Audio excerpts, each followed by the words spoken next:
everybody, I'm Greg. And I'm Katie. Welcome to the Meeple Society. Today we are on episode 29, part 1 of the G's. Of the greatest letter on earth. I knew that was coming. I did. So, before we get started though, I want to, as I try to do with all of our part 1 of any of the letters, kind of just do a brief overview of why we have the 2 collections and why we're doing what we're doing, just in case you're just now joining this series. We have currently 2 collections in our possession. We started out these videos with roughly 1,600 games. We have narrowed that down some. We've actually sold quite a bit. Unfortunately, we've also obtained quite a bit. But that's beside the point. Yeah. So we have the 2 videos, and you're going to see a lot of children's games and mass market type games that we don't typically play, but we own anyway. Roughly, gosh, it's probably been a little over 10 years ago now. We were working with the choir department at our local high school. Both of our boys were in show choir through the local high school, and we came up with a fundraiser to do a family game night for the community, to get the community involved with the choirs and with the department and the program. Even after we stopped doing the fundraiser, we stopped doing the fundraisers after that first year, but then we started with the competitions and opening game rooms at our competition, and then we started ourselves taking them to other competitions, and we found that the kids loved it, the parents loved it, the directors loved it. It kept the kids out of trouble. It kept the kids occupied when they would otherwise be bored and looking for things to do. Sitting in the auditorium, sleeping. Or in their homerooms where they don't belong, or in the hallways. That is how the collection grew to be what it is. I do a tour of both game rooms. So if you're interested, go check that out, and I explain it a little further there. So I won't go into a lot of detail here because I do a brief detail there. In the meantime, we're going to go ahead and get started, but before I do, please feel free to like and subscribe. Click the bell icon if you want notification of future content. We'll leave a link down below in the comments. How to follow us on all of our social media stuff. Yeah, all the social medias. So, anyway, to get started, I know our last video we said was we went back because we picked up a bunch of games at one time and that was it. And since that date... Well, one of the games we were anticipating coming in was hoping it would make it for the video, but it didn't. It did not. So it's here now. It was a pre-order well, kind of a pre-order. But anyway, it came in and we... And then Katie had to feed her junkiness of going to thrift stores, and she found another one. And I found one. Yeah, I did. So we're going to start with that one. This is called Bear Down from Amigo Games. This is a kids game for ages 6 and up. For 2 to 4 players. It looked so cute. I could not resist. This, okay, I got it. It is a kid's game. I actually had a lot of fun playing this. This is crazy. Yes. It was great. I have a video of it. Yeah, there's a little video short. So I'll put that here. I'm going to just show you this board. This is the board.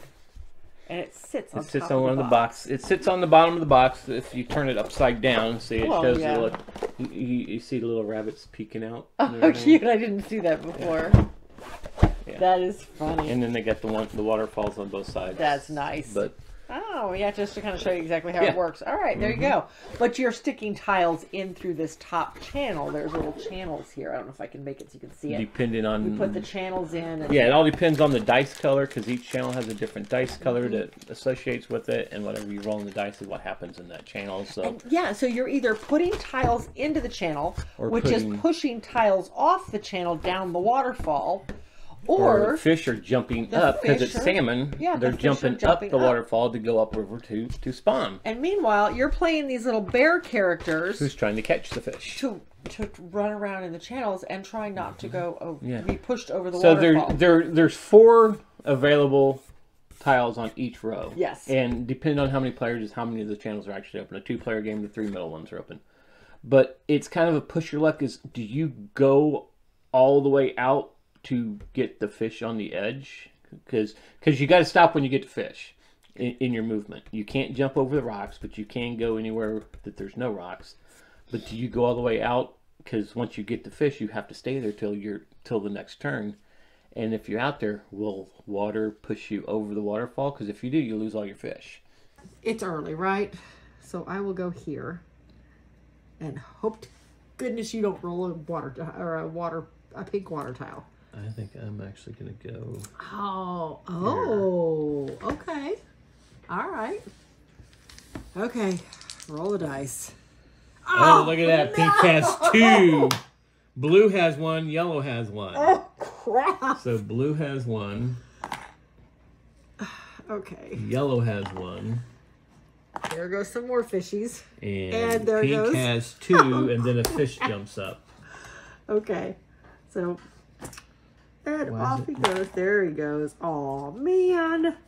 If you do have the fish and you move back, you can and make it back to the rock, you get to collect those fish, put it on the side, they're points at the end of the game. You never went over the waterfall, did you? I did not. 3 times I got knocked over the waterfall. Because she was being the daring one. She would go out. Well, was it daring? Was it daring, or was it being a glutton to get as many fish as she wanted? So, but it is actually a lot of fun. Yeah, we had a great time. For ages 6 and up, even if you're in your 50s, it's still a fun game. I would definitely recommend this. Yes, absolutely. If you have children, this is a great one. We had a lot of fun playing this one. So this one will definitely stay in the travel collection. Absolutely. So anyway, that is Bear Down by Amigo Games. Fun game. So the game we were anticipating getting here for the last video that did not, that is the big hotness of right now, and that is Earth. This has been compared to Terraforming Mars. Yep. Not really. No. Been compared to Wingspan. Yeah. Not really. Compared to Arc Nova, a little bit, but I mean, it has a little bit of each one of those. It does have a few. But I think it stands out. I think it stands out on its own. On its own, yes. It really does. So with this one, you are building a 4x4 16 card tableau of cards. Each player chooses, when it's your turn, you choose one of 4 actions from the top of your player board. Each action has 2 components. You have the stronger component that you do because it's your turn. Then you have a weaker version of that everybody else gets to do on your turn. So it's one of those with a follow mechanism. Yeah, it kind of has the follow mechanism of Race for the Galaxy or Imminent Domain. A lot of games do this now, and it's a way to keep people involved at all times in the game. So even though your board is essentially a solitaire thing, nobody's messing with your board. Although there are ways to there are cards in there that say, hey, other people have to discard this, or other people have to lose a growth, or other. So there are ways to mess with other players. Right. If you keep those cards. Yeah. But during the game, you're gathering cards, you are building your tableau, so you're building your cards, you are building trees on your cards, you are composting extra cards, you're putting sprouts down. There is so much going on in this game. The money, the currency is dirt, which I think is very thematic. It's definitely a point salad. There are a dozen ways to make points. There's group goals. There's end game scoring goals. Yes. There's personal goals on your personal board. So you've got those 3 ways of making points. Right. Then there's end game scoring cards that end up in your tableau that you can build if you wish. So you can either build end game ones, or you build ones that give you bonuses throughout the game. So you've got to make that decision. Yeah. And I do like the fact that the actions are different colors. Yes. And if you go on the whatever color, say like Katie went on the orange one, so she's going to get the top, I'm going to get the bottom. But now if I have any orange cards in my tableau, I get to activate them. Yes. But you activate them from left to right, top to bottom. And this is where building the tableau comes into play. Because you don't have to put each card side by side as you build it. You can put them in it's a 4x4. 4x4 grid, but they have to be touching one other card that's already there. And they can touch in the corners. If you lay your card down, you now have the choice of going any 8 directions around it, and then you build off of that. So, but once you hit that 4x4 in any direction, that's your outline, essentially. So I don't know. It is just a super cool game. I really like it. It gives you that big tableau building of like terraforming Mars and Ark Nova, but a lot less time. The card activation of Wingspan. It's so smooth. It's like it took all those games, put them together, and smoothed everything out, and it came up with that. And it's an hour-long game. Yeah, it's a great game. Because the game ends when one person has placed their 16th card. Done. You finish the round and you're done. So, and that happens really quick since one of the actions is to play 2 cards. Meanwhile, if you play 2 cards, everybody else can play 1. So those tableaus build really fast. I love this game. I really do. I really want to do a playthrough of this, so watch for that. We don't have it scheduled yet, but I really want to do it. So we'll see. But anyway, is Earth. That's Earth. So we're going to a fantastic hot game right now to a bunch of baloney. That is the game of baloney. Talk about you like that segue, didn't you? I am the king of segues. Okay. Yep, this is a game of baloney. Yeah, it really is. It's a trivia game. It's kind of this weird. It's a weird trivia game. Yeah, I wanted. What is the one that fact or fiction? It's kind of like the whole fact or fiction thing. Yeah. Your board is basically just that's your board, and you play until somebody hits 30 points, but which would be very easy, except that you also can lose points. So we played for probably close to half an hour and never got above 10. Yeah. Because you have cards. Yep. Truth or baloney. There's 2 different truths. And the person reading, there's a truth 1, truth 2, and a baloney 1, and a baloney 2. So you're going to, somebody's going to read a question and then read one of the answers. Only one of those answers is true, but they're only going to read one answer. And there's like 3 or 4. Okay. Yeah, there's a truth, There's a truth, a fib, and a whopper. So if you say... So, I'm going to do this. We're going to do this one here. The film, there's a typo here, how funny. The film Casablanca was originally titled Everybody Comes to Rick's, Play It Again, Sam, or A Beautiful Friendship. Oh, wait a minute. I did that totally wrong. These are what's on here. So the truth is always top. So the film Casablanca was originally titled Everybody Comes to Rick's. Good thing I don't know that I would have watched it. If that was the title. Anyway, but you only read one of the 3. You read one of 3. So you get to look at all 3 answers. So I'm going to just grab a whole new card here. And I'm going to see if he can get this one. Okay. So, which one do I want to do? Daniel Boone greatly disliked hunting. Is that the truth? So now I got to figure if it's a truth, a fib, or a whopper. Yeah. Well, actually, you just have to decide if it's truth or baloney. Right. And then decide how many points you're willing to bet. So you have cards. So if I did truth, do I want to move try and move 1 or 2 cards? If it's baloney, I can pick 1 or 2. And baloney, it's going to tell me how. If I am correct, I'm going to say like I say, oh, that's baloney, and I'm going to 2. If I'm correct, I get to move on the board 2 places. If I'm wrong, she gets to move on the board 2 places, and I move backwards 2 spaces. So it's all how many spaces are you willing to bet or to give to the other person? What did you say it was? Was it? Oh, I didn't say anything. Oh, okay. So I'm still going to say baloney though. Yeah, it is. It's a fib. So Daniel Boone greatly disliked his coonskin caps, but hunting was a fib, and the outdoors was a whopper. I think I would have gotten that one correct because I can't imagine Daniel Boone not liking the outdoors. But anyway, so just really, it was fun. Yeah. We had a good time with it. But I think it stretches on way too long. Yes, it does. So for what it is, I think we decided this guy was, I forgot the board. This guy was going to hit the sale pile. Yep. Did we not? So, okay. It's going to go by. Yeah, it is going to go bye-bye. So anyway, that is the game of baloney. Actually a really fun game, but still going to hit the sale pile. Again, just in the interest of getting that collection down some. So, that's it. All right. Next, we're going to have another easy game here. This was Gigamons. Gigamons, I feel like, takes a matching game and turns it on its side. Yeah, a little bit, but a lot of games nowadays do that too. That's true. So this is just a little kid's game where it's basically a matching game, but you have this entire stack of cards. If I can get this open, You have this entire stack of tiles, but you only ever have out 9 at a time. There's 7 characters, so there's 7 different cards amongst these on the table of 9. So you're always going to have at least one match out there. And if you find a match, you get to keep the match. When you have 3 of one card, you can trade them in and take the actual Gigamon. And then the first person to 3 of these wins the game.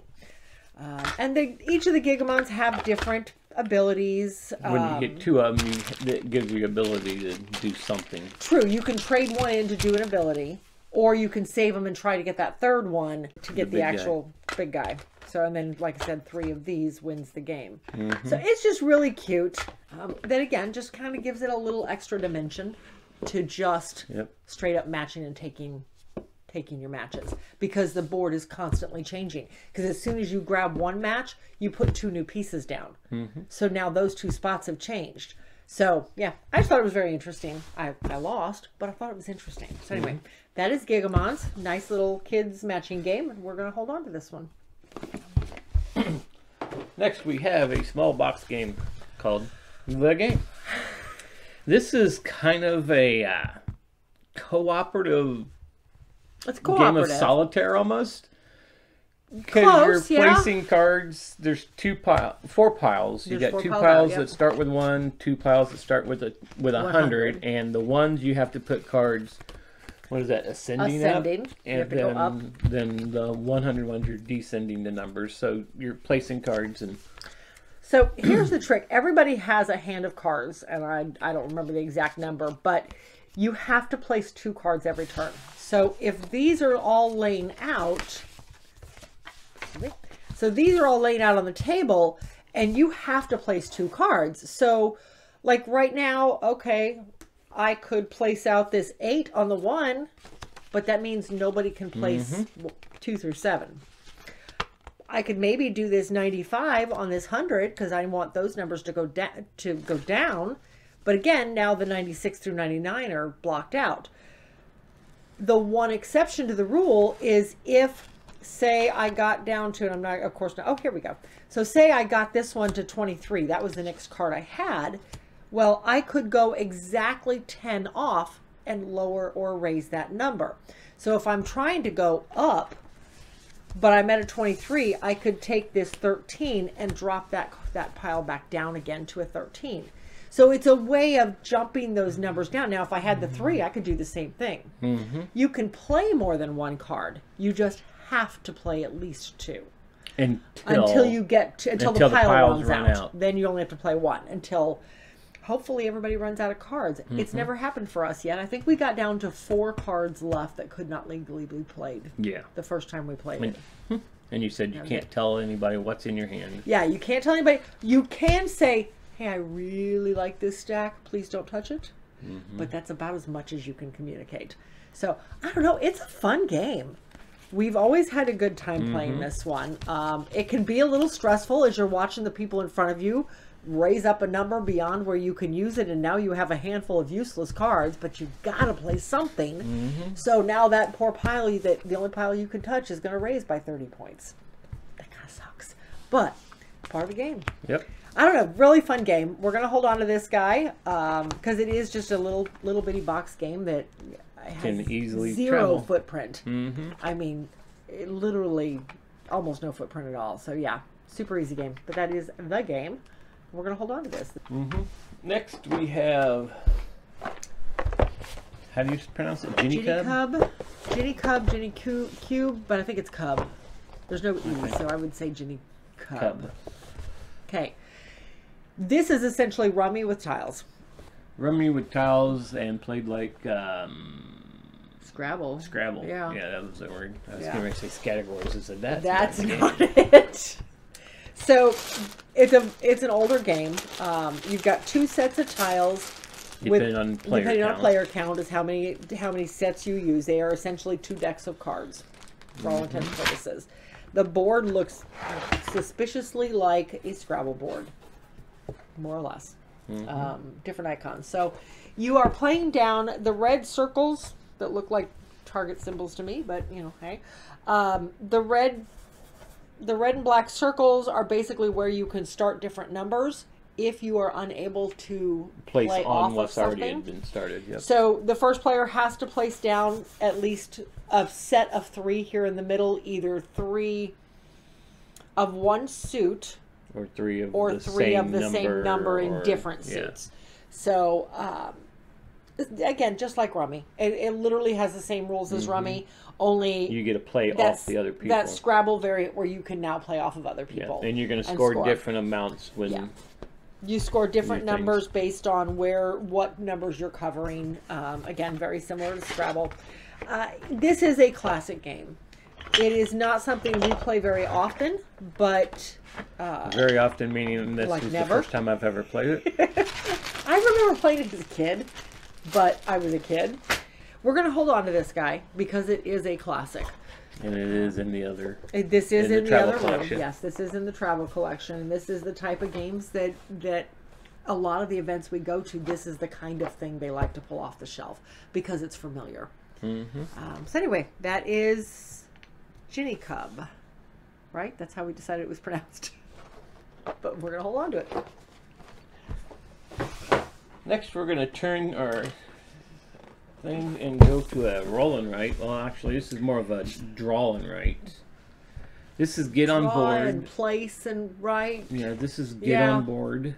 This is a remake of Let's Make a Bus Route. Yes. We picked it up because we had heard so much about Let's Make a Bus Route and how good it was, and you cannot find it. So when we heard this was a remake of it and it came highly recommended, we grabbed it. And we really enjoy it. We've not gotten to play London yet. Yeah, that is the only downside of this. So if you're only 2 players, you can only play the Manhattan side. Yeah. So one of these days we'll get to play London. Yeah, it's just because the Manhattan side is smaller and scaled down for 2 players. Yes. So how this one works, everybody starts, well, first of all, there's your player board. The board, as we said, this is Manhattan. This is the 2-player side. That's the 2-player side. And then you've got London, which is the 3 to 4-player side. Everybody gets their board. The route markers. And a stack of route markers. So how this works is you are starting the game with one card that tells you 3 destinations you need to hit to get the bonus points, to get your personal goal bonus points. So it'll tell you where you need to start. It'll give you a point A and a point B, and then 3 spots in between that you have to hit with your route. Every round, you're pulling, everybody plays off the same card. So whoever's the first player is, well, it doesn't matter. Somebody pulls a ticket card, and that's the card that you're going to go up here. So like 11, you're going to check this box off because there's only one 11. Yep. And you're going to be able to do this action, which so is you 2 can straight basically lines. you can move forward 2 spaces in a straight line. But if I were on this sheet, I'd get to move forward 3 spaces in a straight line. If I were you, well, that one's still 2. If I were on the next sheet, I only get to move forward 1 space in a straight line. So I love the fact that if you're playing 4-player, all of these are, there's 5. That one's different too. It goes 5 full sheets before I get back to 2 spaces. Yep. So. And the other thing cool is too is if you say like 11 and you can't really do the action, you can always go down here and check mark this. You're going to lose a point, but then you can do any of the actions. Yeah, you can break your action somehow and get to do 2 spaces in either a straight or a curve, so you can turn, which comes in handy if you're right there at the edge of the thing. There's ways if you run across traffic, you lose points. You have to mark these down here. Your own track. Yep, you cannot double back on your own tracks. Then as you're going, picking up people you're picking along up the way. Passengers, so you're picking up students or businessmen or tourists or old ladies. Old ladies. So you're picking up one of 4 different kinds of tourists.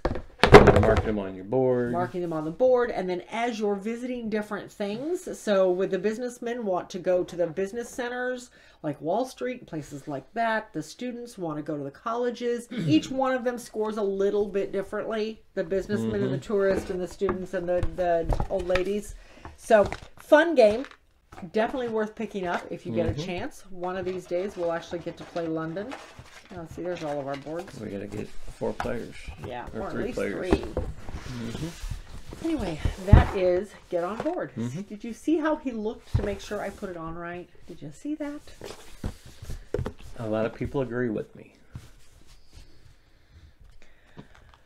Anyway, this sits in our collection and it will stay there. We do enjoy this one a lot. So that's staying. All right. Next we have a game, the game of 49. This, as it says, bid, bluff, and buy your way to 4 in a row.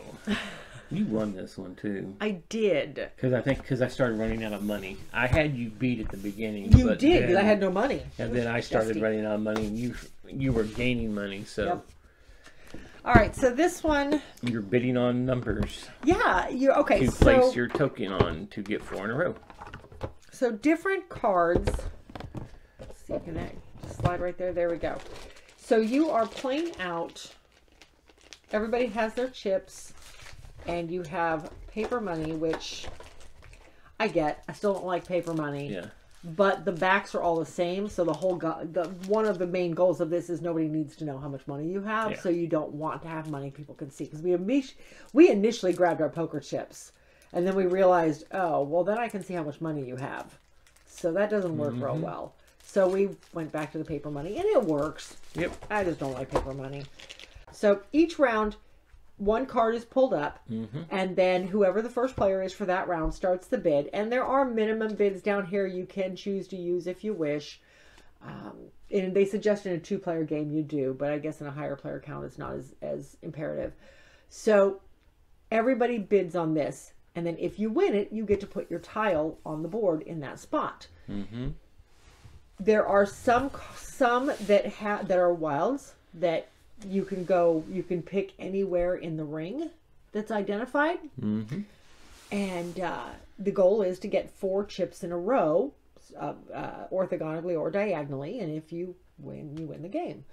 When these cards come up, you get to pay out based on how many chips are on the board. So if this one comes up and the payout is $7 per chip, and I have 7 chips on the board, I'm getting $49. That is essentially how this game is played. It is a neat game. I think we decided we were going to hold on to it. Because for people who like that bidding mechanism, this is a good one. So anyway, that is the game of 49. Look, I did. I'm going to screw them up. Anyway, this sits in the travel collection, and we are going to go ahead and hold on to this one for a bit. See how it goes. So, now we're going to go to Gingerbread House. I know you love this game. I do you don't really love it. You like it. really you like it a this lot. one. I don't. This one is you're going to take a certain amount of tiles and you're going to put a stack out. And everybody gets a certain amount of tiles to start putting out. Yes. And the whole game is based on how many creatures you can capture. Right. All right. The only way you can get creatures to your board so you can hold them to capture them is by having gates. The gate icons, yeah. All right, so everybody starts with a player board. There's 4 total, double-sided, so they're all different. But yeah, you're right. Everybody starts.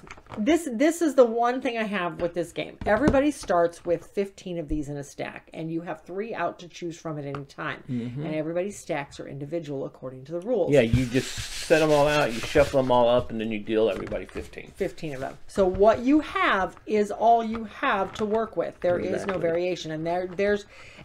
After we played this, we talked about it and thought this might be better to do a house rule on this. Yeah. So on a board, I don't know. On a board, you have 3 special areas. One is a stair. You would get one of these pieces to be able, because you got to lay your tiles flat. And if you notice, the tiles are double, so they're going on here. So if I wanted to lay here now, lay something here, I would have to have something there. So maybe put a stair there so I could lay something across. The arrows. Arrow allows you to trade out different pieces, because the goal is you're trying to get these resources to capture the monsters, the creatures, the fairy tale creatures. Yeah.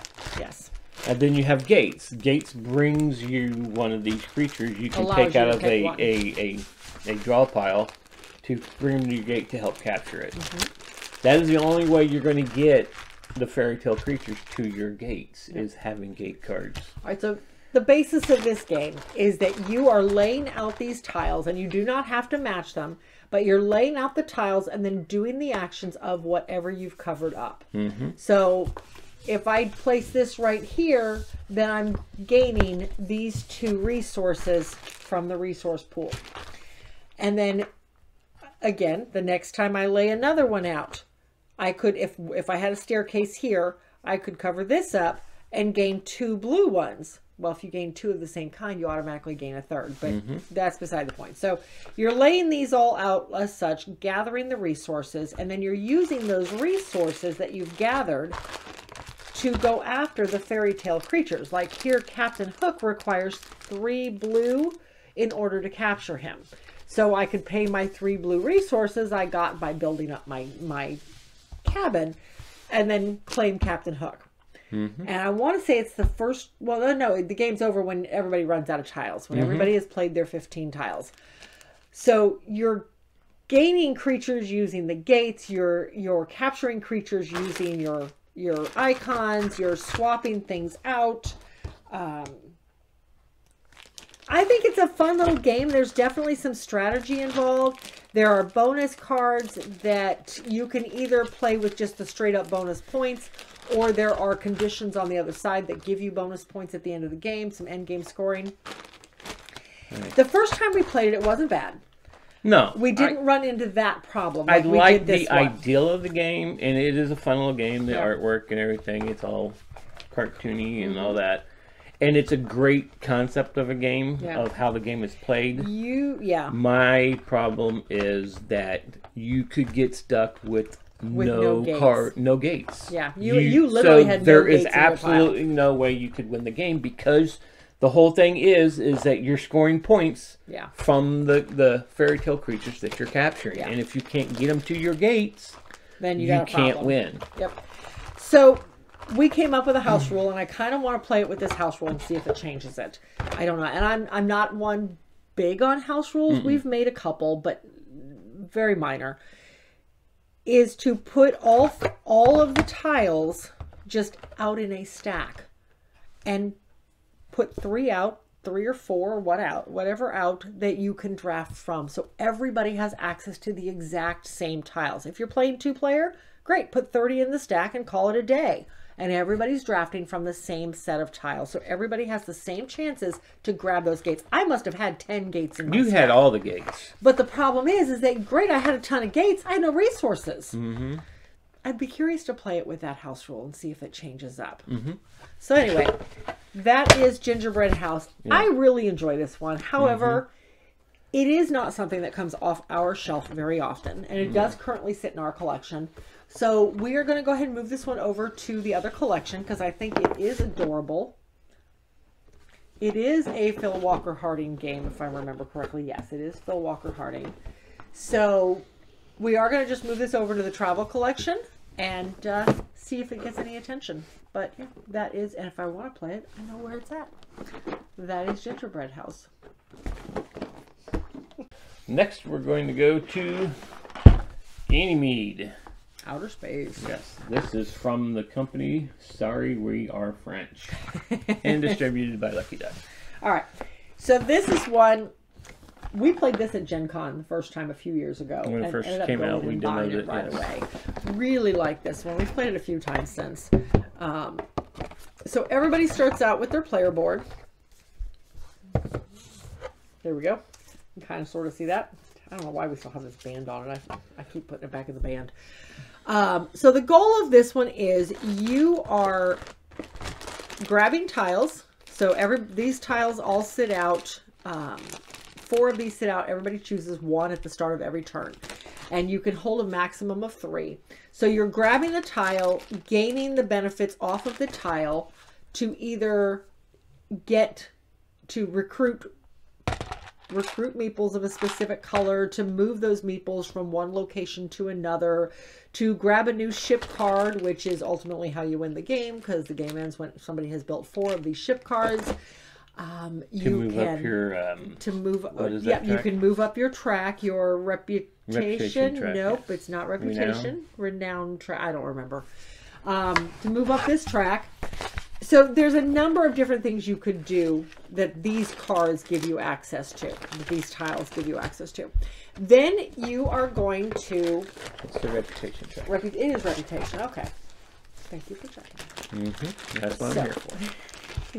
Then you're going to move... Okay, so after you've picked your tile, then you choose from either a Mars card or a Earth card. You can choose. You may not be able to get either one, but you have the choice of either a Mars card or an Earth card.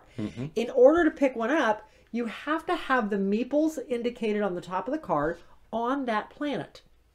If you have those, then you grab the card, you move those meeples to the next part of their destination, whether it be from Earth to Mars or Mars onto one of your ships on Ganymede, and then you do whatever the action is at the bottom. Now this is kind of a set collecting type of thing. Works with both the tiles and the cards. If you pick up 2 cards with the same symbol up here in the corner, so I now have 2 blue cards, then the next blue card I get to do this action at the bottom twice, or 3 times if this is the 3rd blue card I've picked up. Same concept up here with these tiles. If this is the 3rd white symbol tile I pick up, then I get to do this action 3 times. Then at the end of your turn, if you already have 3 up here, or even if you don't, really, you can get rid of them at any time, you have the option of getting rid of jettisoning one of your 3 tiles up here to gain 1 extra action.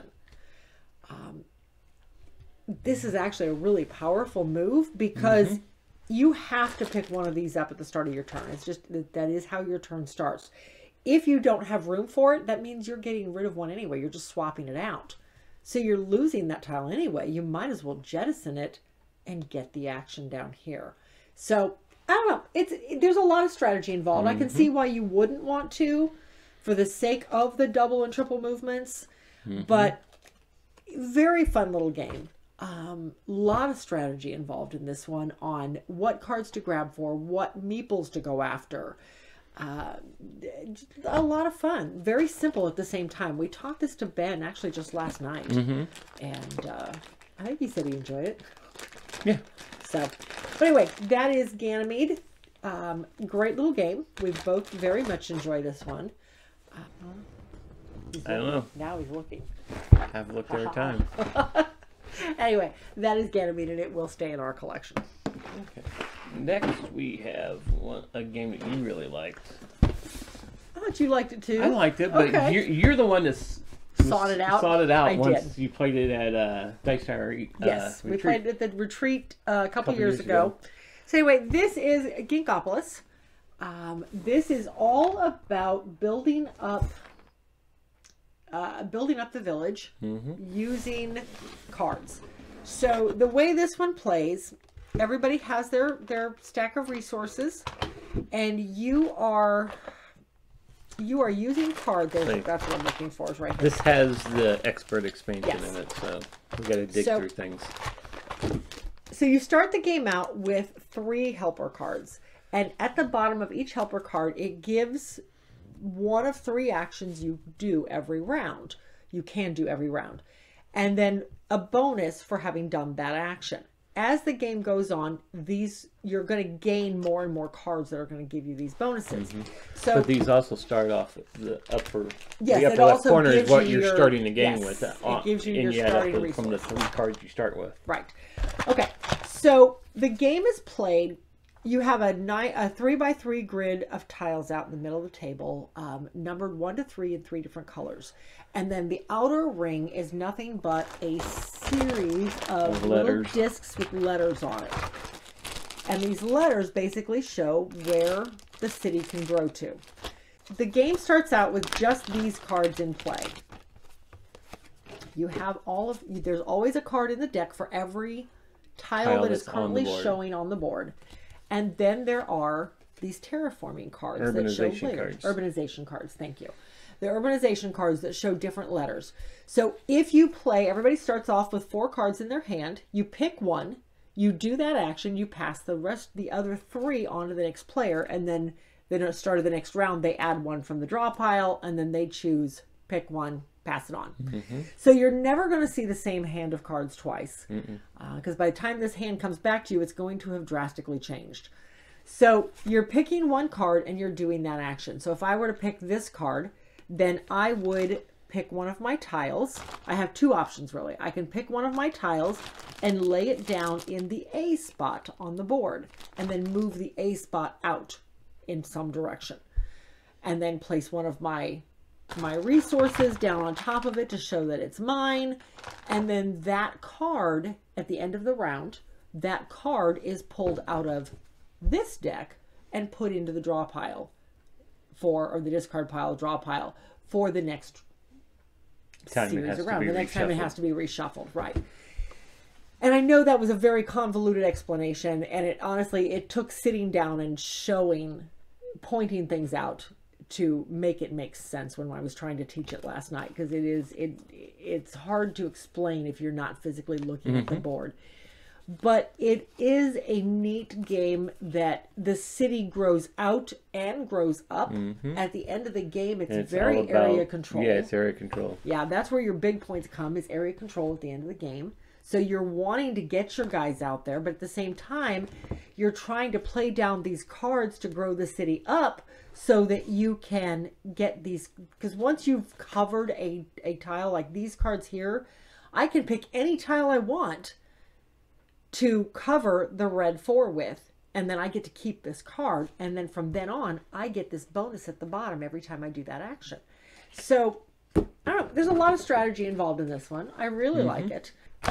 But that is Ginkgopolis. I know that quick little overview made no sense whatsoever. I apologize. You never know, it might. Okay, so anyway, that is Ginkgopolis, and it will stay in our collection. Next we have, God, this box is heavy. Ugh. That box is very, because there's an expansion. This is Galaxy Checker with both the expansions, right? Did we have both of them, or we only have one? Okay, so we only have the bigger box, or whatever it is. I think so. But we also have the second printing of it. Yes. As you can see how much smaller it is. Yes. All right, so this one sits in our collection. We bought it off of a Facebook Marketplace trade a long time ago. This one somebody gave to us, or I found it super inexpensive. I don't remember where I got this guy from, but it sits in the other collection. This one has actually never been played with, though I have punched it. But I wanted to bring them out just to kind of show you the difference of them. So the way this one plays, and I am not sure I wanted, well, actually, yeah, it might be easier to do it in this one, because this one is different. So with this one, you have a ship that you are building, and this one works on a 3-minute timer.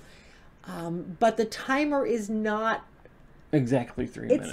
It's not set in stone. You don't have to flip it, but anybody playing can flip it whenever they're ready, whenever they feel they're ready. It's actually 3 1-minute flips. So in the middle of the table, you have this giant stack of tiles that is sitting out. That are face down. That are all face down. And you're trying to build your ship to sustain whatever you may come at you out in outer space. Problem is that unless you take the time to look at the cards, you have no idea what's coming at you. It could be asteroids, it could be pirates, it could be abandoned ships, it could be planets where you can pick up resources, in which case you better make sure you have places for those resources or you don't get them. There's a lot that could happen. Meanwhile, you have to account for your engines and your guns so that you can fight off the asteroids and the pirates, and your batteries to run your engines and your guns, and your shields. So there's just a ton of pieces that you could fit into your ships. Yeah, now not all guns need batteries and not all engines need batteries. But the ships, you start off with just this little bitty, and I'm going to show you, the shapes are exactly the same in this other one. It's just the pieces are a little different. Everything's bigger. So this is the first ship, and if you can play it in either one just pick round, a ship and play it in one round, or you can play all three, which is rounds. what we did. So this is your first ship, this is your second ship, and then I have to admit I do like this. This is your that they did this in the second edition. That's your third now ship. In this edition though that we play a lot, The flip side These of this, two are flipped on the board, but this one is a separate board, Right. and it also has a flip side board. A3 side to Yes. it, which is actually the Enterprise. Looks just, yeah, it's outlined like the Enterprise. And then the So- expansion came with A1 and A2, Yeah. so they're Different different ones. ships. So yeah, you get more ship variations. So I don't know. It's a chaotic game. This is one. We watched a video last night. I have to 100% agree with it. It is a love or hate. You either love this game or you hate this game. And everybody I have ever met that has played this game completely agrees with that. You either love it or you hate it. There is no in between. Although I have to say I'm kind of in between. I do not like the game. It is not the first game I am ever going to pull off the shelf. But I love the components. And in the right frame of mind, it's a great game. But boy, if you're not in that right frame of mind, it's total chaos, and I don't do total chaos. So it's a good game. I'm not arguing that. Yeah, I think Ben really liked it. But I should know. I seen it when she started putting on it. Yeah, I should know that it has to go with the words facing that direction, because that's how I. Never mind. Anyhow, this is Galaxy Trucker. Not my favorite. However, he's in the love category. Yep. I love this So game. we are going to hold on to both of them because I can't get rid of this one. But I think this one will be a big hit in the other collection when we get to take it to the right event. So we're going to hold on to both of them. Next, we have from Funko Games, we have the Goonies Never Say Die. This is sat on our shelf for a long time. So we finally got to play it a couple of weeks ago. Your brother was the actual GM for it because you need a GM to run this game correctly. And that's what has stopped us from playing it all this time. Her brother Joe is pretty ruthless as a GM to begin with. He will do everything and means he's not nice. He plays the game the way it needs to be played, let's put it that way. Yes. So this is one, it's based on the movie from the Goonies movie from the 80s. The board is essentially representative of the cave system, and it changes out based on the scenario. Yeah, because you which have is kinda different cool. pieces that come out that go on the board. And you don't use the whole board. It's really ship. Oh wow. In the first scenario, we only used like this section of the board. We used a very small section. And I love the Well, there was a couple secret doors Joe said we missed. So. That's true. There were some secret doors we missed because we flubbed our search rolls. So there's the back of it. There we go. Now you can actually see it. Okay, so how this one plays, everybody plays one character from the original Goonies game. The original four Goonies games. Right. The teenagers are not in. The teenagers are actually extra cards you can use as a bonus per round. You can play one of the four original Goonies, Mouth, Data, Mikey, or Chunk. Or you can play, what was his name? Oh, I can't remember that name. Chunk, Sloth. Sloth, that's it. Or you can play Sloth. Wow, so, sorry. So those are the five character choices you have to play. And then, like I said, the GM the GM controls the monsters, which are the Fratellis, One-Eyed Willie, and then there's a giant octopus in here too that you can. And I guess the giant octopus was actually in the movie, but they cut that scene. Really? I've seen this movie 100 times. It's Anyway, so the GM is basically running a scenario out of the book. There are, I want to say, 9 or 10 scenarios in the adventure guide. The adventure guide shows him where to put path symbols at, where to put different creatures at, all sorts of stuff. So how this one runs, 9 adventures, is that it runs on a set of dice. There are each character has different levels of difficulty, levels of skill for both, strength, dexterity, and search. And then you roll different dice, which have different probabilities of success depending on how good that character is with different things. If you're in the same room, you can lend a dice to somebody. So, a dice of the color that you would normally roll. So if Chunk and Data were in the same room, and Chunk or Data's trying to make a strength roll for something, Data can give up one of his tokens, because you start off with these, and what were these called? Dream tokens? Dream something or other? I don't remember. But you can give up one of these tokens, and you get a new one every round, and you can gain more throughout the game. You give up a token, and you can give... Chunk could give one of his blue dice to Data to help with his roll, to help with his success rate. You can also use these to upgrade your dice. You can use them to upgrade. So if Data had a couple, he could upgrade both of these reds to the blues, or to the, it goes red, blue, then green. Yes. Green being the 12-sider. 6, 8, and 12. So meanwhile, you know, the GM is putting out monsters, and there's different cards showing the monster stuff, and you've got different treasure you can find. Yeah, you got treasure cards you can the find. GM These cards, are GM yeah, cards. the GM has cards that he... Depending on the game, he can get those, and they do different things. Yep. To spoil your fun. Or, in his case, make it more fun. But yeah, very interesting game. I was surprised. I fully expected to think, okay, there's no game here. It's hitting the sale pile. We really enjoyed it. To the point where we want to finish out the scenarios. We would like to finish out the scenarios. So, but the game runs on a timer, so you have your hourglass, and there are 4 pieces in here somewhere that the GM controls, and when he plays certain cards and makes a certain roll, he can move the top one down, flip it over, and it's now down here. And then the number 3 flips down, and then the number 2, and then when the number 1 goes down at the end of that round, the game's over. Because you lose. Or but actually, we win if we finish the adventure and Yep. do the goal that we needed to do. Before the hourglass runs out. Mm-hmm. So I just thought that was very, very unique. Yeah, very thematic. cool. Yeah. So very fun game. Highly recommend it. This was a Target special a while back. You want the board? Board would be good. The game without the board. Board would be good. All right. Anyway, that is the Goonies. It currently sits in our collection. Were we leaving it in our collection until we finish it? Yeah, because we're going to finish it off. Okay, so we're going to finish this guy off, and then it will go over to the other collection for sure. It is definitely not one that's going to hit the sale pile, I don't think. Mm-hmm. It's just too much fun and too much nostalgia. Mm-hmm. Great game. Next, we have another very thematic game. That is Gargoyles Awakening. This is a 3D game, all about the cartoon. Yes. Okay, so this one you are playing the various gargoyles from the cartoon and trying to beat... There's 4 scenarios, and you are trying to beat one of the 2 villains. Xanthos or Demona. Thank you. I could not remember their names. And you get to play either Goliath, Brooklyn, Broadway, Lexington, Hudson, or Elisa. There you go. But you are playing one of the characters from the cartoon and trying to accomplish one of the missions. It plays in a series of rounds. Mm-hmm. Each player takes their turn. It's cooperative, and you're playing against the game.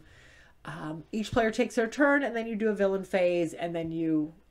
if it has a moon on it, it goes into the timer. If it doesn't, it goes to the side, and when you've got 4 moons, then it is now daybreak. And you do a day phase, which allows everybody to heal a little bit. It gives the bad guy possibly a free movement. It all depends on the scenario as to what exactly happens. Pile into your deck into your hand. The combat is all based on both card play and dice rolls. Mm-hmm. So it just depends on the character and the cards you want to play. Each card costs, well, not each card. Most cards cost some sort of action point to use them, but not all of them. We played it once at 2-player, and it was okay. It was okay. We played it with 3-player last night, and we actually had a really good time with it. We moved this over to the travel collection quite some time ago, and I think that's where it's going to sit. My only complaint with this one, or one of my biggest complaints, I should say, is that the buildings are 3D. They're cardboard, which is fine. Except that the box is not big enough to keep any of them put together. Right. So you have to take all 5 of the buildings apart, and I'll show a picture here. All 5 of the buildings apart every single time you play. And I think they're pretty well color coded. There's directions in the back. Yeah, as to the how board's to put them color together, coded so is what fine. building does where, and all the pieces are color coded as to what goes together. Yeah, putting them together was no issue. But my fear is that you put them together and taking them apart often enough, they're going to fall apart really quick. We've played twice, and some of them were already starting to show their wear. So that's my only complaint. I wish that they had made the box a little bit bigger, and I get why they didn't. Everybody complains about big boxes. But it would have been nice if it was a little bit bigger, that once you put at least the smaller buildings together, they could have stayed together. Kind of like the Cold Express box, where it was designed to keep the trains put together. So, but anyway, that is Gargoyles. It sits in the travel collection. It will stay there because it is a pretty neat nostalgic game. Yep. All right. Next we have Gang Rush. This is another one that was sat in our collection for a while. It sat in our collection for a little bit, and then we hadn't played it, and we moved it over to the other one because we didn't think we was gonna like it. We watched a video on it, and it was like, eh. It was okay. The video was okay. This is surprisingly a CMON game. Yeah, really surprised me. Not. It was definitely on their lower budget end of CMON. Yeah. All right, so this one you are playing. Kind of see it on the back there. The board is literally a bridge. It is a 3D bridge. At the beginning of every round, everybody gets to choose some sort of obstacle they can put onto the bridge somewhere. And you're putting all these obstacles out in front of other players, because the goal is to get to the other side of the bridge first. Simple as that. And that's one option. I mean, because there are games variants that you can have go to turn there around and and go back yes. because the police have the other side blocked off because you are a gangster trying to escape with a bunch of money. So the pieces, okay. So the cars are, I like the cars. Cars are decent. The cars are cool. So there's the road to the bridge, and then you got to build the rest of it. So it's a pretty decently long board. There you go.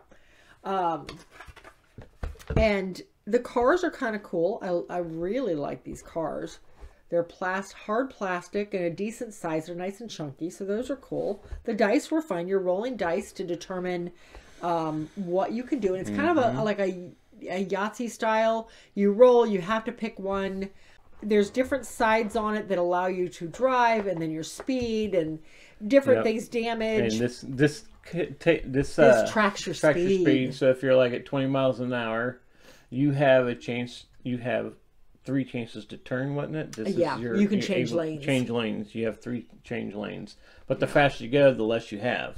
What I didn't understand though is that 0 is the only place you would have 5 chances to change lanes. If you're going 0, you're not moving. Because you're creeping, I guess. I don't know.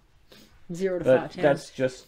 And you have one for each of the colors, so that's cool. Everybody starts with a ramp, so you can jump something. But once you lay the ramp, you're done with it. Right, it stays there for other people. This is where it started cheaping. This is where it started. Yeah, this is where it started. This is the cargo containers are made out of cardboard, which it was a low budget game. So, all right, I mean, it's sturdy cardboard. Once you put them together, they're not coming apart, and they gave you room to put them together and keep them together. Here was our biggest complaint. This is the money. Now, money is the end game scoring. Person with the most money wins. If you get hit, you drop money. If you take damage, you drop money. And you're dropping the money onto the spaces on the bridge, and anybody who drives over it can pick it up. You drop it underneath your car. Once that car moves, somebody else comes through, they can pick up that money. So, but this is... I mean, it's decent paper. It's not paper. It feels like more of a plasticky paper. But nonetheless, it's very small, but it's thematic to the board. Yeah, I mean, it fits for the board. I guess I could see why they did it. I wish it'd been a little bit bigger. Anyway, that was our biggest complaint. The gameplay wise, I thought it was okay. Yeah. I think at 9 player, at 5 player, it'd probably be a blast. We played at 3 with Connor. We did, and we had a good time with it. I think we decided we were going to hold on to it for the short term. Take it through some Take it to a couple of events, see what happens. If it comes off the shelf, if it garners any interest at all, then we'll decide. If nobody even looks at it twice, then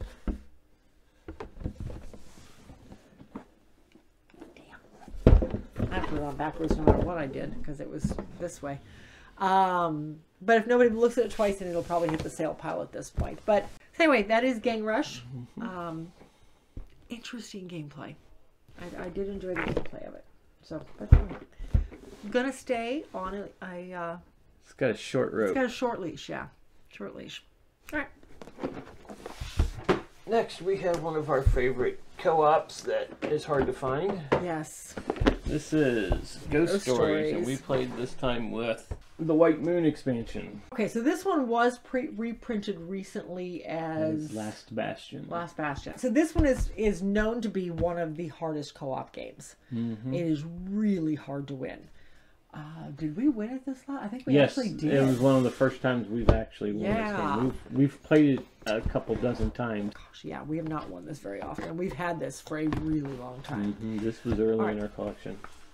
So everybody plays one character, and you've got 4 different characters you could play. Each character has special abilities. They're all asymmetrical. And to boot, each character has 2 sides of the board, so you can choose between your special abilities, depending on which one side of the board you want to use.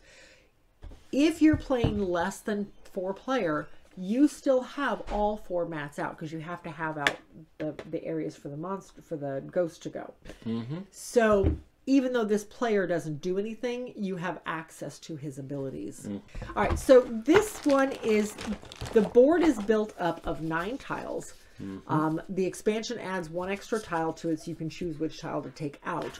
And each of these locations, these are called the villager locations, and each of these locations give the player characters a special ability that they can choose to do that round.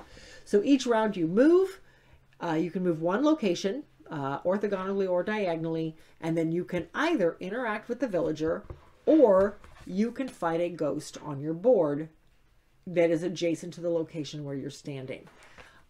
Now the ghosts come out every round. At the start of every single person's turn, you're drawing monster cards, and the monster cards go into one of the 4 boards based on their color, and then there's black ones that just go, you can choose where to put it. It is tough. The board gets overwhelmed really quickly.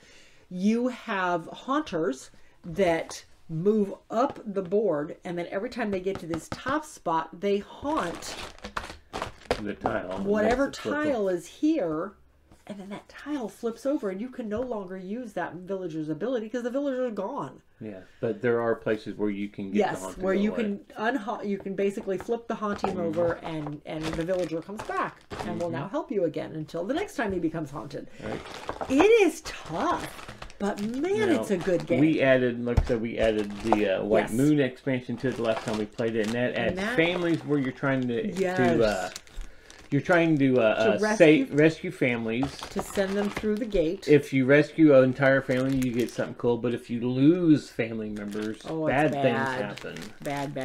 And if you lose a certain amount of family members, you automatically lose the game. Yep. But it comes with the gate, then you're trying to rescue them and shove them through the gate. Yep. So you can still win the game, though, by taking out the incarnation of Wu Fang. Yes. Which is usually the 10th card from the bottom. Yeah. And if all the cards are brought out and Wu Fang's still on the board, then you automatically lose as well. So basically, once Wu Fang comes out, you have 10 turns to beat him. That's it.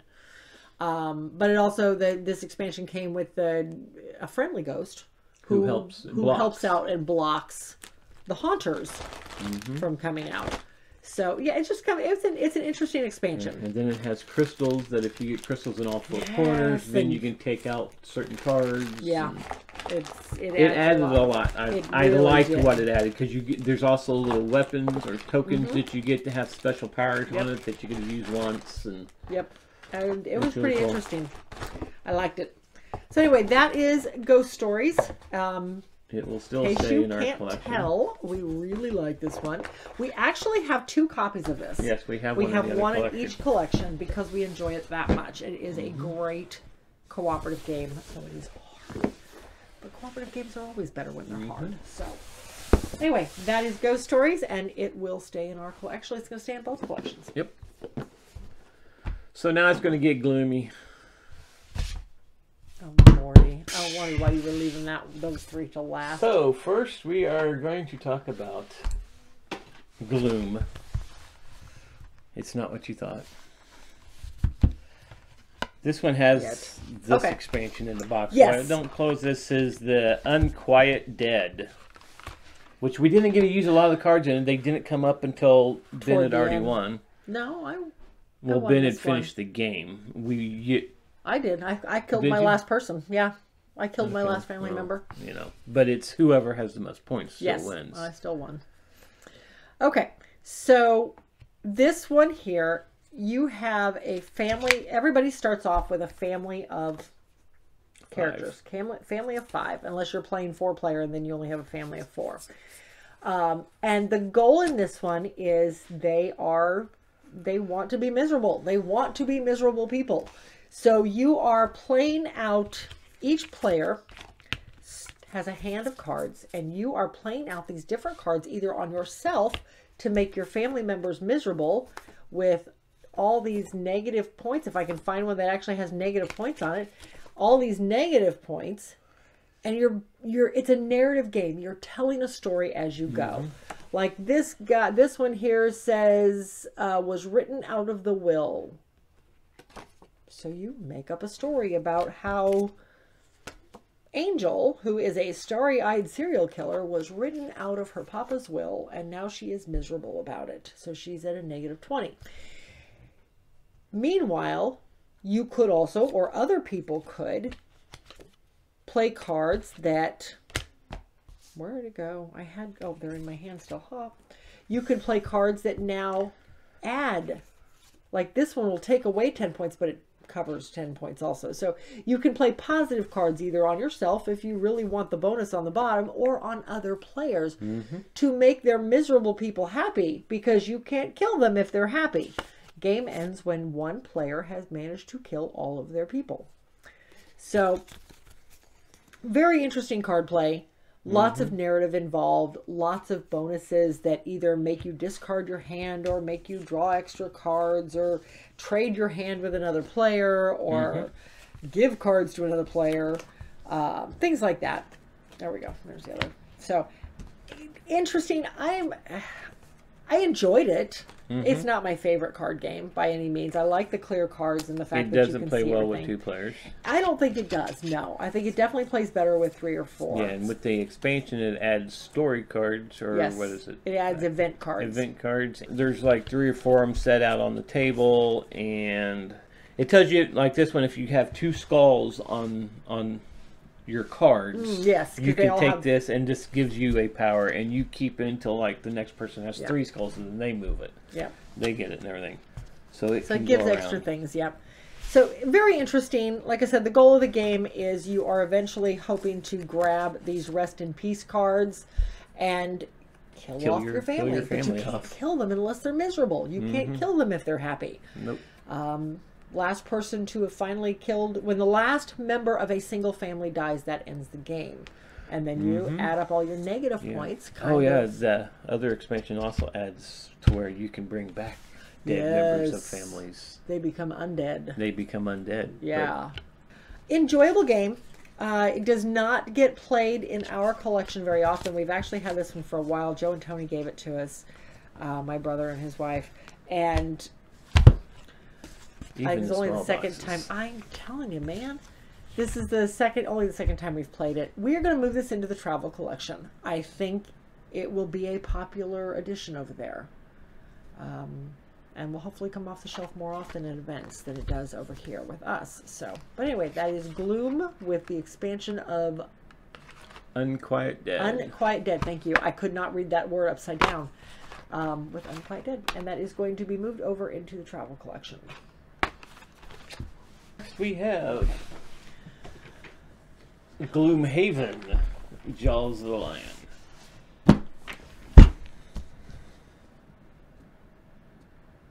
This is your fault. I would love to say it was not my fault, but you're the one that reboxes it. I rebox it, so yes. This is when we are just a couple of scenarios away. We got 2 scenarios left to play. Yes, we are almost done. So we play this game on. This was our first dive into Gloomhaven, even though we've had Gloomhaven for 2, 3, Spoiler 4 alert, years. guess what's next? We've had, okay, so Well, we'll you come hold back that to- one. I'll okay. go ahead and bring this one out now. Because it's going to take me about 20 minutes just to pick it up and move it. And the bad thing is, it used to be known as the biggest and heaviest It game. is I'm not not turning anymore. it on the side because it has a insert that doesn't like that. Yeah. Okay, so this one was given to us as a gift. It has sat on our shelf. We bought an insert for it. We unboxed it. We bought the insert. We punched the whole thing and oohed and awed over it. And then it sat on the shelf for probably 2 years because we wanted to play it with somebody else. And we just had not had a chance to. So on vacation, we saw this guy. And well, we knew this one had come out. And we finally found a copy while we were on vacation. Because, of course, Target sold out instantly. But anyway, we found this in a game store that had just come off of the Target exclusive list and was finally available in game stores. So we grabbed it, and we started this campaign with Joe and Tony shortly thereafter. So we have been playing this campaign for about 2 years now. But we play it like once a We month. play about once a month. Usually one scenario a month. Sometimes we'll get 2 in if we lose one It's really fast. on the calendar for every other week. And probably every other one, at least every other one gets canceled either because I have to work the next morning or they've got something going on. So it ends up being every 4 to 6 weeks. But it works. So we have 2 left. If you have not already dove into Gloomhaven and figured out Gloomhaven, and you're interested in Gloomhaven or Frosthaven, again, I don't know how Frosthaven plays. I've not seen anything on it. This is a great starting point. Yeah. You only have the 4 characters to work with, so your characters, you don't switch character classes like you do in this guy. But you have your 4 basic characters, and they advance up just like I assume they do in this one. But this one takes all of the rules of this one and breaks it down into bite-sized chunks. So you learn about it a little bit at a time. Yeah, it's like the first 5 or 6 adventures, first 5 you're learning adventures. something new. Yes, absolutely fabulous the way they do it. And the scenarios get progressively harder, and yeah, some of them are completely blocked off. Oh yeah, we've had some doozies. We've had a couple of them now that we've had to go at 2 or 3 times, and we sit down before the scenario starts. It's like, okay, this is how we're approaching it. Because we've already done this once or twice. We know what's coming, and I think this last one we finally beat it after 3 times. But yeah, fun game. We do enjoy it. We're going to finish this guy off and then probably take a little bit of a break and then hopefully dig into this one finally. Now, we have played the initial We scenario did on play this. scenario Yeah. 1 on here Yeah. just so we could see what the differences And we were. got our butts kicked We- in the first freaking room. We got our butts into But we only us. played it 2-player, not 4-player. Yeah. So, great game. The plans with this one are, with this guy, we're going to play it out. I have another sticker sheet. We can completely reset the board, reset everything, because we have another sticker sheet and city board. And then we're going to put this one over in the travel collection. We're going to reset it back to square one so that other players can use it to learn from, hopefully. If we take it to an event, it is a great little dungeon crawler. This guy, I don't know. He's going to stay in our collection for a while because we want to play him. So by the time we're 80 and finally finish this, we'll decide. It'll what be we're a doing collector's then. edition then, and you know. Yeah. So, The box may have been deteriorating by then. I don't know. It's a pretty good box. It might be okay. We'll see. But that's like 30 years from now is what I'm talking about. Yeah, that's true. Okay. Anyhow, that is it for this episode. We're going to dive into the part 2 here soon. Of the greatest letter ever. Goodness gracious. We have a while before we get to the K's. I told you that. It's like the day the music died. Uh-huh. Anyway. So I hope you're enjoying this. Please let us know if we made the wrong decisions, if you've ever played any of these, if you think they're great. I think actually we've only got one hitting the sale pile on this one.